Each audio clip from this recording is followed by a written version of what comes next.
여러분 안녕하세요. 모두의 부동산입니다. 올해는 겨울이 좀 빨리 온 것 같아요. 벌써 꽤 춥죠? 근데 이 날씨만 추워진 게 아니라 이 청약시장에도 곧 겨울이 옵니다. Winter is coming. 이 문장은 역대 전 세계에서 가장 흥행한 드라마죠. HBO사의 명작 왕좌의 게임에서 한 가문의 가언으로 등장하는 문장인데요. 제가 오늘 말씀드릴 정책이 발표되자마자 제게 딱 떠오르는 문장이었습니다. 무주택 서민들에게 곧 겨울이, 그것도 아주 혹독한 겨울이 오겠구나. 그 겨울이 오는 날은 2021년 2월 19일입니다. 이 이후로는 여러분이 금수저, 최소한 은수저, 동수저 정도가 아니라면 이런 과천 지정타, 가밀 푸르지오, 고덕 강일지구처럼 시세 차익이 7, 8억에 육박하는 이런 로또 분양 단지들 꿈도 꾸지 못하게 될 거예요. 그 꿈도 꾸지 못하게 될 분들은 반드시 그 전에 2월 19일 전에 청약에 당첨되시기를 바라야겠죠. 오늘 제 영상을 보시고 내가 반드시 2월 19일 전에 승부를 봐야겠다라는 생각이 드시는 분들은 이제 완전히 새로운 전략을 짜실 때가 되었습니다. 오늘 모두의 부동산과 함께 도대체 2월 19일이 왜 그렇게 중요한 것인지, 무슨 일이 있길래 내가 이번 정책의 피해자가 된다면 앞으로 어떤 전략을 짜야 하는지까지 알아보겠습니다. 먼저 좋아요 한번 꾹 눌러주시고요. 꼭 끝까지 시청해주세요.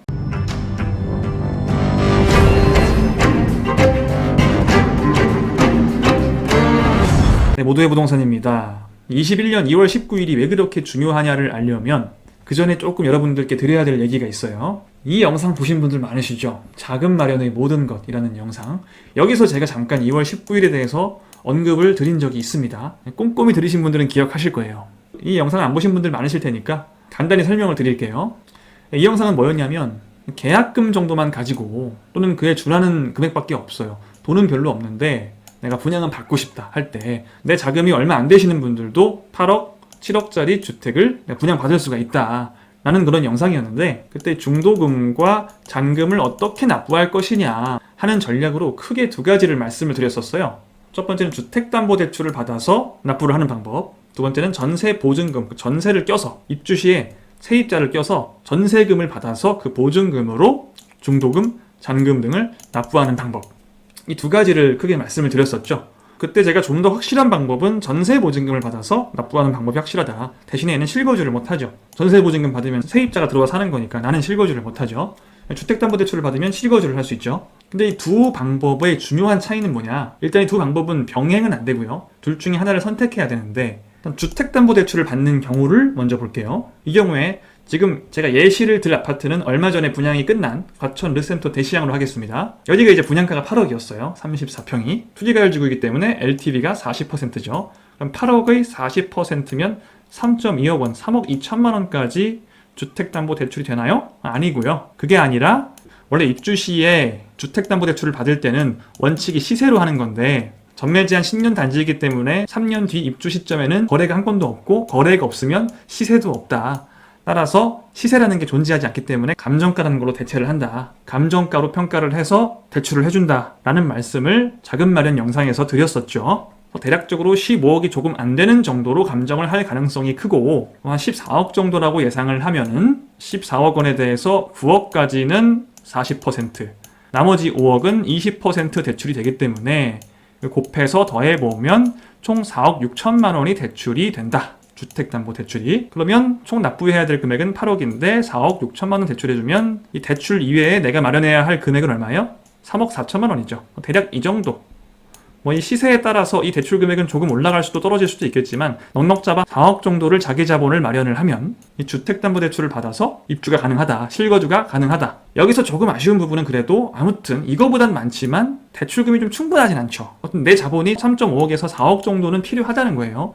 작은 돈이 아니죠. 뭐 내 자산을 팔고 뭐 차를 팔고 전세 보증금을 빼고 온갖 행위를 해서 이 자금을 마련하면 되는 건데, 근데 아무리 노력을 해도 이 자기 자본을 마련할 수 없는 분들은 어떤 방법이 또 있다고 했어요? 이 전세 보증금을 받아서 내가 실거주는 못하지만 이 시세 차익 8억짜리 내 소유만 되면 바로 차익인 7, 8억 발생하는 이 단지를 아무튼 내가 소유할 수 있다는 거죠. 이 방법은 사실 얘보다 훨씬 쉽죠. 실거주를 못한다는 단점이 있는 대신에 내 자본이 훨씬 적게 필요해요. 자, 봅시다. 이 과천 르센토 대시양 같은 경우 근처에 레미안 슈르라는 주로 이제 과천 지정타 단지들과 비교를 할 때 많이 거론이 되는 구축이죠. 여기 전세가가 지금 7억 수준이에요. 얘는 구축이고 대시양은 신축이죠. 대신에 완공시 인프라는 또 매매 현실화가 좋기 때문에 비슷한 정도 또는 약간 낮은 정도의 전세가가 형성될 것으로 봐요. 6.5억 정도라고 합시다. 완공시에 매매 현실보다 약간 낮은 6.5억 정도의 전세가가 형성이 됐다. 그럼 지금 여기 분양가가 8억인데 8억 중에 내가 전세 세입자를 구해서 보증금 6.5억 원을 받았죠. 그것만 갖다 내도 나머지가 얼만큼이에요? 1.5억밖에 안 되죠. 1억 5천만 원. 만약에 6억이라고 해도 전세가가 6억이라고 해도 2억만 내가 자기 자본을 마련하면 되는 거죠. 그러니까 얘에 비해서 거의 2배 이하로 적죠. 내가 마련해야 하는 자기 자금이. 전세 보증금으로 중도금, 연체 및 잔금을 납부하는 방법을 사용하면 주택담보대출을 이용하는 경우에 비해서 훨씬 더 자기 자본이 적게 들어간다. 실거주는 못하지만 이런 장점이 있다고 말씀을 드렸어요. 보통 이 영상을 보시는 분들이 3.4억에서 4억을 마련하실 수 있는 분들이 많지는 않을 거예요. 사실 이 정도는 내가 어떻게든 마련할 수가 있죠, 보통. 그래서 이 방법을 서민들은 많이 선호를 하셔요. 그러니까 중산층 이상인 분들은 이 방법을 선호를 하시죠. 실거주를 또 선호를 하시니까 이 정도는 내가 마련할 수 있어 라고 하시니까. 정말 서민들은 이 방법도 막 들락말란이거든요. 그래서 사실 이 전세보증금으로 납입을 하는 방법은 서민들에게는 굉장히 중요한 희망이었습니다. 이 방법이 사실 거의 유일해요. 그런데 여기서 이제 제가 2월 19일 노래를 부른 이유가 나오는데, 이 좋은 방법을 2월 19일 이후에는 사용할 수가 없다라는 거예요. 얼마 안 남았죠. 청천벽력 같은 소식입니다. 많은 분들이 지금 충격의 도가니에 휩싸이셨을 것 같은데, 이제 이날부터 공고가 뜨는 단지들은 이 방법만 가능하다. 주택담보대출만 가능하다는 거예요. 전세 보증금 받아서 중도금 잔금 치르는 이 방법 불가능하다. 8억짜리 주택이면 3.5억에서 4억 정도는 자기 자본이 있어야 좀 안심하고 청약을 할 수 있다는 거죠. 자, 도대체 이게 무슨 일이냐? 주택법이 개정이 돼요. 분양가 상한제 주택의 의무 거주 기간에 대한 주택법이 개정이 됩니다. 즉, 이 법은 분양가 상한제가 적용되는 주택에 한해서 적용되는 법이에요. 기존에도 개정된 후에도 분양가 상한제가 적용되는 주택만, 분양가 상한제가 적용되지 않는 주택은 관련이 없어요. 근데 여러분, 거의 모든 단지가 이제 분양가 상한제가 적용이 되죠. 그러니까 이제 거의 모든 청약에 해당되는 내용이란 뜻입니다. 이게 이제 분양가 상한제가 적용되는 주택은 분양을 받은 사람이 5년 이내의 범위에서 의무적으로 거주를 해야 된다. 실거주를 해야 된다. 5년 이내 실거주를 해야 한다는 규정이 생기는 건데, 원래 이 공공분양에는, 분양가 상한제가 적용되는 공공분양에는 원래 이 규정이 있었습니다. 공공분양이 워낙 물량이 적다 보니까 여러분들이 잘 모르셨죠. 여러분들이 최근에 청약하신 가천 지정타나 가밀프로지오나 기타 대부분의 단지들은 다 민간 분양이에요. 민간 분양엔 지금까지는 5년 이내 실거주 의무 제도가 도입이 안 됐었는데, 언제부터? 2월 19일 이후로는 적용이 민간에도 된다는 거예요. 즉, 이제 분양가 상한제만 걸리면 모든 분양주택에 5년 이내, 3년에서 5년 사이로 적용이 된다는데, 분양가 상한제를 또 세게 맞는 단지들은 대부분 5년 거주가 걸릴 겁니다. 이 거주 기간은 그렇게 중요하진 않아요. 거주기간이 1년이든 3년이든 5년이든 거주를 해야 된다는 것 자체가 문제입니다. 왜냐면 거주를 해야 되면 내가 뭘 못해요? 이 전세를 못 받죠. 내가 들어가 살아야 되는데 전세를 어떻게 받습니까? 그래서 이 방법이 불가능해진다는 거예요. 2월 19일 이후부터. 이때부터 모집 공고가 뜬 단지들, 이 전까지 모집 공고가 뜨면 가능합니다. 가능한데 이 2월 19일 이후에 모집 공고가 뜨면 불가능해요.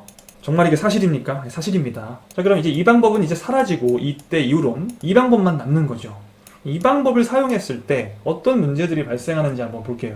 자, 보시면, 자, 아까 설명드린 그대로예요. 아까 말씀드린 경우는 이 르센토 대시양의 감정가가 추후에 14억 정도로 감정이 됐을 때 4억 6천만 원이 대출이 된다는 건데, 이게 두 가지 변수가 있는 게, 이게 또 감정가가 낮게 나올 수가 있습니다. 너무 낮게. 나는 한 14억 정도로 해서 40% 20% 곱해서 4억 6천만 원 나오겠지라고 생각을 내가 하고, 내 자금은 3억 4천만 원만 준비해놔야지 라는 계획을 세웠는데, 이게 의외로 12억에 감정가가 나와버렸어요. 그러면 대출이 얼마가 되느냐? 9, 4, 36에 나머지 3억에 대해서 20%니까 0.6억 6천만 원, 4억 2천만 원밖에 대출이 안 되죠. 그러면 내 자본이 3억 8천만 원이 필요한 거예요. 난 4천만 원 준비를 덜 했어요. 4천만 원 갑자기 어디서 끌어오기 쉽습니까? 내가 좀 연끌한 건데 이미 4천만 원을 어디서 갑자기 구해오기가 쉽나요? 이제 사채를 가든지 지인한테 막 손을 빌려야겠죠. 이것도 안 되면 잔금 못 내는 거죠. 그냥 골치 아픈 거죠. 이런 위험이 있다는 거예요. 그래서 이거는 어떻게 4천만 원 정도를 끌어오는 거는 어떻게 한다고 칩시다. 예? 이제 문제는 뭐냐면, 이 감정가를 15억을 초과해서 감정을 해버렸어요. 감정가가 15억을 초과하게 되면 이 주택담보대출은 안 나옵니다. 그냥 안 나와요. 15억을 초과하는 주택에 대해서는 주담대를 줄 수가 없게 돼 있죠. 이게 없다고요, 그냥. 그럼 은행은 어떻게 하느냐? 분양가로 대출해 줄 겁니다. 분양가로. 이 8억으로. 이 8억의 40%를 조정을 해서 3억 2천만 원까지 대출을 해줄 거예요. 그럼 내 자기 자본 얼마 필요해요? 4억 8천만 원 필요한 거죠. 4억 8천만 원, 거의 5억 원. 5억 원 마련해야 돼요. 이럴 가능성이 아주 낮다고는 해도 혹시라도 이런 일이 생기면 어떡합니까? 나는 한 3.4억밖에 마련 못하는데 갑자기 1억 4천만 원을 더 마련을 해야 되는 거잖아요. 이게 되냐고요. 사채로 가는 수밖에 답이 없는 거죠. 이렇게 되면은. 사채로 가는 건 어때요? 아무리 여기가 시세 차익이 뭐 7억 8억이라고 해도 사채를 가는 거는 그걸 추천하는 사람은 아무도 없을 거예요. 그러니까 재앙이죠, 재앙. 이런 문제가 생겨요. 그러니까 전에는 만약에 15억을 초과해도 어떻게 할 수 있었어요? 이걸 쓰면 되죠. 내가 이 계획을 세워놨더라도 15억을 초과해버려서 내가 담보대출을 못 받네? 이 전략으로 바꾼다. 내가 실거주는 못하지만 일단은 뭐 돈은 내야 되니까 전략을 수정해서 뭐 큰 피해를 방지할 수 있었는데 이제 이게 안 돼버리기 때문에 이 수정 전략이 안 통해요. 이제 2월 19일 이후에는 15억 초과하는 순간 재앙이 시작되는 거죠. 그럼 이제 이런 주택을 분양받는 사람들은 한 4.8억 정도, 이 3.2억 제외한 4.8억 정도를 내가 마련할 수 있어야만 안심하고 손약할 수 있겠죠. 4.8억을 마련할 수 있는 사람이 그렇게 많을까요? 정말 어려운 겁니다. 이거 플랜 B가 안 먹힌다는 거 너무 커요. 그런데 이런 가장 시세 차익이 큰 단지들은 다 15억을 초과할 가능성들이 있죠. 그만큼 입지가 좋기 때문에 로또인 거라서 15억을 초과할 가능성이 있어요. 그래서 제가 2월 19일 전에 여러분이 청약에 당첨돼야만 한다는 거예요. 청약을 전략으로 세우신 분들은 이 안에 승부를 봐야 한다. 이 날짜가 지나면 청약 열풍이 많이 수그러들 겁니다. 많이. 얼마 전에 분양한 과천 같은 경우에는 뭐 평균 경쟁률이 500대 1이었다고 해요. 평균이. 높은 곳은 5천까지 나왔고. 이런 일은 아마 보기 힘들 겁니다. 앞으로. 왜? 얘네들을 싹 제거해버리니까. 로또 주택을 분양할 때는 얘네들은 이제 참가 자격이 박탈되는 거죠. 내가 적어도 이 정도는 들어와야 어떻게든 추첨이든 가점이든 노려볼 수가 있는 거예요. 어떻게 보면 이분들에게는 잘된 일이죠. 사실 원래 전에는 막 5,000대를 뚫어야 됐었는데 이 숫자가 압도적으로 많거든요. 이 셋이 다 합쳐도 여기에 숫자로는 비교가 안 됩니다. 여기서 대부분 경쟁자를 제거하고 우리들끼리만 경쟁하면 되잖아요. 앞으로는. 사실 어떻게 보면 내가 한 5억 원 정도를 마련할 수 있다. 더 분양가가 낮은 주택인 경우에는 4억 원 정도를 마련할 수 있다고 하시는 분들께서는 아주 잘 된 겁니다. 앞으로 로또 청약으로 시세 차익 7억 8억을 그냥 버는 게 예전보다는 훨씬 쉬워질 거예요. 그래도 경쟁은 치열하겠지만 얼마 전에 과천이나 가밀에서 보여줬던 그런 아주 심각한 정도의 경쟁을 치르지 않고 경쟁자가 줄었으니까요. 어떤 사람들에게는 또 되게 잘된 일이죠. 사실 제가 편파적으로 하면 안 되지만 저희 모두의 부동산이 응원하고 구제하려고 하는 분들은 이분들이 사실 아니에요. 이분들은 저희 도움 없이도 잘 먹고 잘 살 수가 있죠.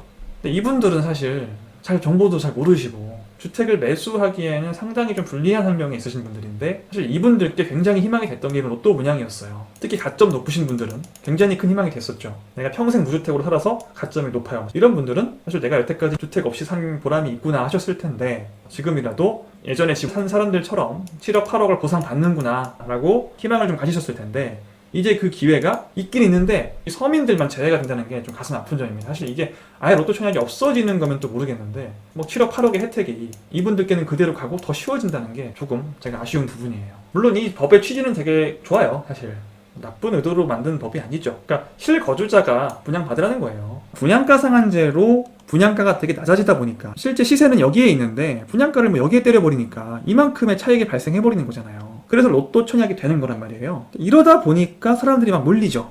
이렇게 한번 당첨되면 그냥 7억 8억을 번다는데 안 몰릴 수가 있습니까? 무소유주의자가 아니면 몰릴 수밖에 없는 거예요. 이거는. 그러다 보니까 실거주하지 않을 분들도 내가 돈이 없는데도 전세 줄 생각으로만 몰린다 이거예요. 실거주자에게만 주택을 분양하는 게 옳다. 직접 살 사람들에게만 주택을 분양해야 된다. 라는 취지로 이 법안을 개정한 거고 취지 자체는 굉장히 좋습니다. 사실 실거주자에게 분양을 한다. 사실은 이게 바람직한 방향이긴 해요. 그런데 이게 로또 분양이라는 게 이게 문제인 거죠. 심각한 부작용이 생기는 건데 금, 은, 동수저들이 어느 정도 여유가 있고 내가 자기 자금 한 4억, 5억 정도를 마련할 수 있는 여유가 있는 분들에 한해서만 이제 분양가 상한제 걸린 로또 청약을 가져갈 수 있다는 거죠.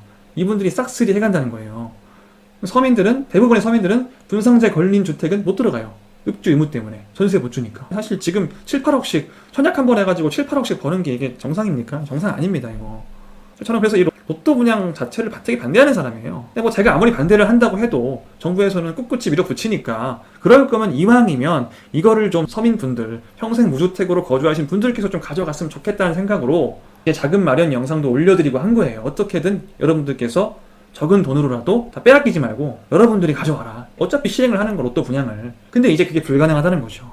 내가 돈이 없다는 이유로 차익을 얻을 수가 없는 거죠. 투자와 청약은 좀 달라야 돼요.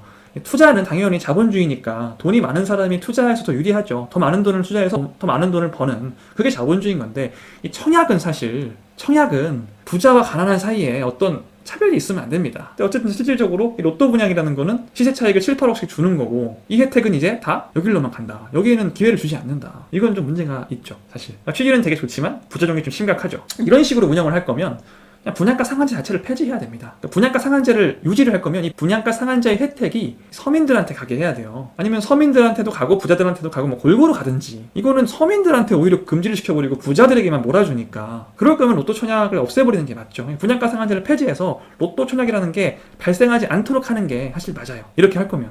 이런 정책을 쓰면서 분상제는 유지를 한다고 하는 거는 그냥 이제 앞으로 부자들에게만 7억 8억의 차익을 계속 주겠다라는 거예요. 제가 웬만하면 정책 얘기는 잘 안 하는 편인데 이 부작용이 너무 커서 이걸로 인해서 서민들이 얼마나 박탈감을 받을지가 좀 너무 가슴이 아파서 좀 길게 말씀을 드립니다. 그래서 여러분이 서민이라면 4억 5억 원의 자금을 마련할 수 없다면 이 2월 19일 전에 청약에 당첨돼야만 분양가 상한제 걸린 주택들을 분양받을 수가 있어요. 그래서 뭐 7억, 8억, 작게는 5억 정도의 시세 차익을 여러분이 얻을 수 있다는 거죠. 이 이후에도 청약 당첨은 가능하지만 이제 이런 황금 단지들, 제가 요즘 올려드리는 그런 시세 차익이 큰 단지들은 이제 불가능하고 조금 소소한 그냥 뭐 차익이 뭐 몇천만 원, 1억 뭐 이 정도 얻을 수 있는 주택들만 여러분이 분양받을 수 있다는 거예요. 그마저도 거의 없어요. 너무 분양가 상한제가 다 걸려서 분양가 상한제 안 걸리는 주택이 별로 없습니다. 수도권의 사실상 모든 공공택지에 분양가 상한제가 적용되기 때문에 민간 분양이든 공공 분양이든, 공공택지라고 해서 공공 분양만 분양하는 거 아니에요. 헷갈리시는 분들 많죠. 공공택지에 공공분양, 민간분양 다 분양하고 민간 분양이 훨씬 많습니다. 대규모 공공택지가 어디냐? 과천 지정타나 고덕 강일지구나, 위례 3기 신도시 앞으로 들어오는 창릉, 하남의 교산 이런 데 있죠. 그런데 다, 다음에 강일지구, 수원 광교, 화성의 동탄 이신도시 등등 여러분이 아시는 모든 대규모 공공택지는 다 분양가 상한제가 적용이 된다. 민간 분양이든 공공 분양이든 다. 그렇기 때문에 여기 다 입주 의무가 걸린다는 거예요. 이런 곳들은 사실 거의 다 로또 청약이에요. 다 분양가 상한제 걸려서 다 입주 의무가 있고, 입주 의무가 있기 때문에 중산층 이상에게만 이 로또 분양의 혜택이 들어간다. 자, 뭐 어쨌든 어쩔 수 없죠. 정책의 부작용이 있음을 아무리 얘기를 한다고 해도 그런 목소리를 반영시키기는 굉장히 어려운 거고, 어떤 정책이 나왔을 때 사실 그 정책을 뭐 비판하거나 왜 그런 정책을 했어라고 이렇게 따질 시간이 없어요. 여러분에게는 그렇게 따지고 있을 시간이 없습니다. 빨리 대응해야 돼요. 안 그래도 지금 힘들기 때문에 빨리 대응을 하지 않으면 다들 놓쳐요. 어쨌든 지금 아주 큰 변화가 있는 거죠. 지금 이렇게 큰 변화가 있다면 그럼 이제 어떤 전략을 취해야 되느냐, 이제 무주택 서민의 길은 어디에 있느냐, 뭐 이론적으로 가능한 방법들을 얘기해 볼까요? 로또 그냥 받는 거예요. 그냥 내가 4, 5억 없는데 그냥 받아서 그냥 뭐 대출 안 해주면 사채 쓰지 뭐. 사채 써서 뭐 차익이 8억인데 지금 뭐 사채 이자 뭐 그냥 내지 뭐 라고 생각하는 분들이 분명히 있을 겁니다. 차익이 워낙 크다 보니까 사채 써서 이자료 그냥 뭐 30%씩 내고 이자로 한 3억 내고 8억 벌면 5억 버는 거네 라고 생각하시는 분들이 있다면 제발 그렇게 하지 마세요. 이번 정책 시행으로 이런 분들이 많아질 거예요. 서민들이 사채 써서 이자 30%씩 내는 분들이 많이 생길 건데 제발 이런 분들이 없기를 바랍니다. 정말 위험하고 인생 한 번에 가요. 그냥 잘못하면. 이 방법은 절대 하지 마시고요. 제가 아무리 하지 말라고 해도 지금 정책이 가는 길이 이런 사람들이 나올 수밖에 없는 정책이라 좀 답답해요, 사실. 두 번째, 시세 차익이 크지 않은 비분상제 주택, 분양가 상한제 안 걸리는 주택을 청약받기. 이게 가장 어떻게 보면 현실적인 방법이죠. 이제 이거밖에 없으니까, 청약은. 하지만 저는 사실 개인적으로 이 방법은 너무 청약 통장이 아깝다고 생각합니다. 이 청약 당첨이라는 거는 일생일대 사실상 한 번뿐인 기회예요. 차익 1, 2억 때문에 이 청약 통장을 쓰긴 아깝다고 생각합니다. 내가 가점을 쌓아서 정말 괜찮은 곳, 차익이 최소한 그래도 한 3억 정도는, 꼭 분양가 상한제가 안 걸려도 3억 정도는 날 수 있거든요. 이 정도 이상의 차익을 볼 수 있을 때 분양받는 게 좋죠. 나는 뭐 이런 차익은 아무 관심이 없다, 나는 그냥 뭐 내가 살 집 받으면 된다라고 하시는 분들은 이 방법을 강력 추천합니다. 근데 그렇지 않고 나는 그래도 좀 차익을 얻고 싶다, 분상제로 뭐 5억, 7억, 8억 이건 아니더라도 어느 정도는 나는 좀 받고 싶다, 아니면 내가 조금 더 나중에 다른 방법을 통해서 돈을 벌어서 이제 이런 5억, 7억짜리 로또 분양을 받을 수 있는 계층으로, 동수저 이상으로 올라가서 이 주택을 받겠다라는 전략을 짜는 것도 매우 좋습니다. 일단은 청약이 아닌 다른 곳으로 눈을 돌렸다가 여기서 내가 재테크를 잘해서 돈을 좀 벌어서 나중에 다시 청약 통장은 아껴뒀다가 뭐 10년이 지나고 15년이 지나면 이 청약 통장이 더 좋은 통장이 되어 있죠. 가점이 지금 50점이라면 뭐 60점이 넘어 있을 것이고, 그럼 그때 가서 나중에 더 좋은 기회를 잡을 수 있다는 거죠. 지금 굳이 이 정도에 만족하실 수도 있는데 저는 뭐 개인적으로 아깝다고 생각해요. 그럼 이 다른 곳으로 눈을 돌려서 돈을 어떻게 벌 거냐, 여러분은 자본이 적으시잖아요. 적은 자본으로 투자할 수 있는 방법을 찾아야 돼요. 이제 그냥 강남에 30억짜리 아파트 사서 나중에 40억 된다, 이걸 할 수 있는 분들이 지금 이 영상을 보고 있지는 않겠죠. 이런 방법은 불가능하고 적은 자본으로 할 수 있는 방법들을 제가 오늘 좀 소개를 해드릴게요. 오늘은 간략하게 이제 개요만 말씀드리고 제가 이제 2월 19일 이후에는 이런 방법들에 대해서 상세하게 말씀을 드릴 거예요. 첫 번째는 재건축 예측하여 투자하기입니다. 재건축 투자가 아니고 재건축 예측하여 투자하기로 써놨어요. 제가 재건축은 뭐예요? 정확한 뜻은 나중에 재건축에 대한 말씀을 드릴 때 설명을 드리겠지만, 재건축은 이런 아파트를 이렇게 만드는 게 재건축입니다. 보통 주공 아파트를 많이 부시고 다시 짓죠. 예를 하나 들어볼게요. 지금 수원 영통구 메탄동의 메탄 주공 5단지예요. 여기는 제가 예전에 한번 영상에서 다룬 적이 있는데 영통 2구역이라는 재건축 구역의 아파트예요. 이 그래프를 쭉 보시면 현재는 지금 이 메탄주공 5단지가 재건축 안 됐어요. 아직 구축 상태입니다. 8억 5천만 원에 거래가 되고 있습니다. 그래프가 정말 아름답죠? 이게 현재는 지금 8.5억인데 한 8년 전 2012년에 얼마인지 볼까요? 여기죠, 여기. 이때 3억 1천만 원이었어요. 3억 1천만 원. 그러니까 8년간 5.4억이 오른 거죠. 약 2.5배 정도? 차익으로 하면 5.4억이에요. 5억 4천만 원이 오른 거죠. 집값이. 근데 보통 여러분들이 아마 재건축 아파트가 있다고 해서 보시면 이 상태에서 보실 거예요. 이 상태. 이 상태나 한 뭐 이 상태? 이 정도에서 보시고 많이 올랐네. 뭐 너무 비싸다. 못 들어가죠. 6억만 돼도 벌써 너무 비싸니까. 대출도 40%밖에 안 되는데 재건축 아파트는 전세 껴봤자 워낙 구축이라 전세금이 얼마 안 돼서 이 뭐 별로 의미가 없어요. 참고로 이 8억 5천만 원짜리 주택이 전세가가 좀 1억도 안 합니다. 이 전세 대란 시대에. 신기하죠. 워낙 뭐 이렇게 좀 옛날 아파트고 다 허물어져 가는 곳이니까 재건축을 하는 거죠.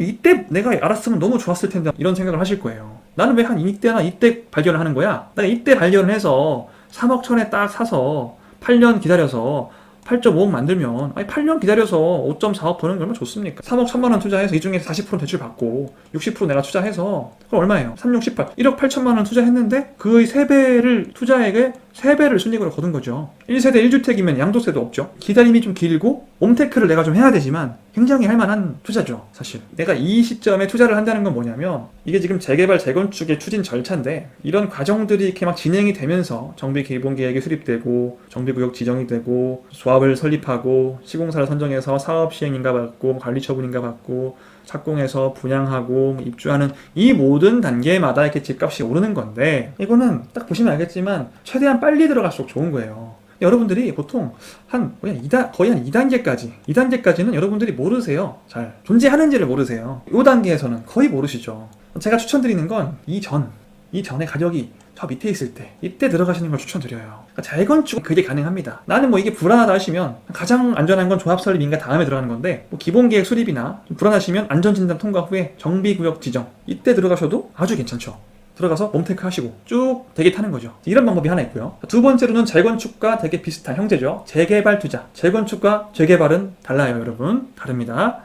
재개발도 비슷한데 재개발은 반드시 조합 설립 인가 된 다음에 들어가시는 게 좋습니다. 물론 여기서 예측해서 들어가시는 방법도 쓰시는 분들이 있는데 이거는 좀 여러 개를 이렇게 좀 많이 투자하시는 분들, 그러니까 내가 갭 투자를 좀 해서 임대사업자 등록하고 빌라를 10개, 20개씩 내가 매수를 해서 이때 투자를 하셔가지고 그 20개 투자한 것 중에 한 뭐 2-3개 정도만 실제 재개발이 되면 빌라 같은 경우에는 재개발 기본 계획도 없는 상태에서 정말 싸거든요. 그러니까 뭐 갭이 막 2천만 원, 1천만 원도 해요. 갭이 없는 경우도 있고. 그때 내가 막 사놓고 20개 정도 사놓고 2-3개 건진다. 그러면 이득이 크다. 이런 전략을 쓰시는 분들은 이때 들어가시기를 하는데 그거는 여러분들께는 별로 해당되는 내용이 아닐 거고 아마도 해당되시는 분들도 있겠지만 대부분은 이제 뭐 재개발 투자를 하더라도 뭐 한 채에서 2채밖에 못 하실 거예요. 그런 분들은 확실히 되는 곳을 들어가셔야 되기 때문에 그분들은 조합 설립 인가까지 된 다음에 이 조합 설립 인가가 왜 재개발에서 그렇게 중요한지를 나중에 재개발 강의를 드릴 때 말씀을 드릴게요. 그래서 재건축, 재개발 이 두 가지 말씀을 드렸고 마지막 하나가 경매입니다. 경매는 정말 생소하죠, 여러분. 거의 이거는 뭐 1도 모르실 거예요. 저도 경매에 대해서는 강의를 한 번도 한 적이 없어요. 재건축, 재개발은 제가 조금 다룬 적이 있어요, 초반에. 경매는 거의 다룬 적이 없죠. 경매는 그만큼 이 유튜브에서 여러분께 설명드리기는 굉장히 좀 어려운 부분이에요. 제가 좀 설명을 잘 드리긴 하는데 이거는 좀 시간이 많이 걸릴 것 같아요. 아무튼 이 부분도 강의를 할 겁니다. 상당한 기간 공부가 필요하기 때문에 이제 앞으로 2월 19일 이후로 재건축, 재개발 강의가 많이 올라갈 거고 무주택 서민분들이 쉽게 접근할 수 있는 부분은 이거 말고는 없으니까요. 이제 그 이후에 이제 경매에 대한 강의도 업로드 할 겁니다. 뭐 여러분들 부동산 경매가 옛날에나 좋았지 지금은 수익이 예전만 못하다 이런 얘기도 들어보신 분들도 있을 거예요. 잠깐 관심을 가지신 분들은 뭐 이런 얘기를 들으시고 난 됐다, 너무 배우기도 힘들고 하지 말아야겠다 라고 생각하시는 분들도 많을 텐데 이 말은 맞긴 해요. 예전만 못합니다. 지금 너무 많은 사람들이 뛰어들었기 때문에 예전 같지는 않죠. 사실 지금 부동산 자체가 예전 같지는 않아요. 예전처럼 어느 아파트나 다 올라가고 그런 시대는 이제 끝났죠.